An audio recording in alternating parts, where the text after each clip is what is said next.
দেখো বন্ধুরা, বসে গেছি, সমস্ত সবজি টবজি নিয়ে বসে পড়েছি। ওইদিকে ডাল সিদ্ধ হয়ে গেছে আমার, এদিকে কাটছি, সমস্ত কিছু কাটছি এখানে আমি। আজকে রাস পূর্ণিমা, আজকে নিরামিষ রান্না বান্না হবে।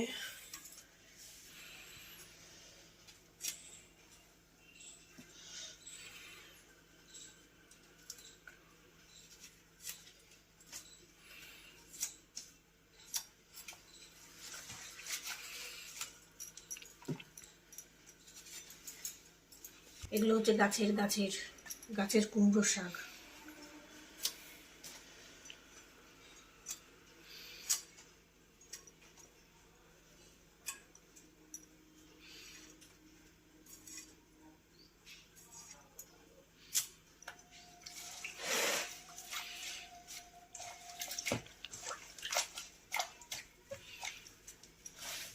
বন্ধুরা দেখো, রান্না বান্না প্রায় কমপ্লিটের মধ্যে। এই দেখো সবজি দিয়ে ডাল হচ্ছে, আলু ভাজাও হয়ে গেছে, পটল ভাজাও হয়ে গেছে, ভাত উতলে উঠেছে। করে দিই হাঁড়িটা, মুখটা ফাঁকা করে দিলাম। এই ডালটা করলেই ব্যাস। আজকে রাস পূর্ণিমা, আমাদের গুরুদেবের জন্মদিন, এর জন্য আজকে নিরামিষ রান্না বান্না হচ্ছে।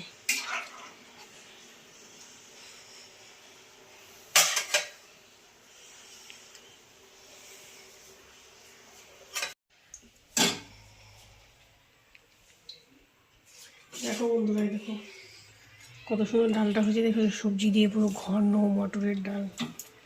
ভাতটাও কমপ্লিট হয়ে গেছে। দেখো কচু সিদ্ধ দিয়েছি, ভাতের মধ্যে পেঁপে সিদ্ধ আছে। দেখো পটল ভাজা,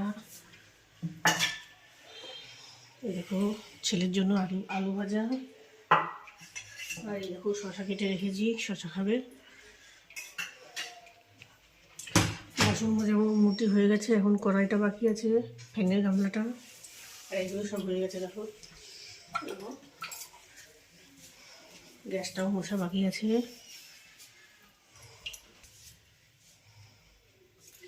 তাহলে এখনও চান করবো, পুজো দেবো, কত কাজ বলো।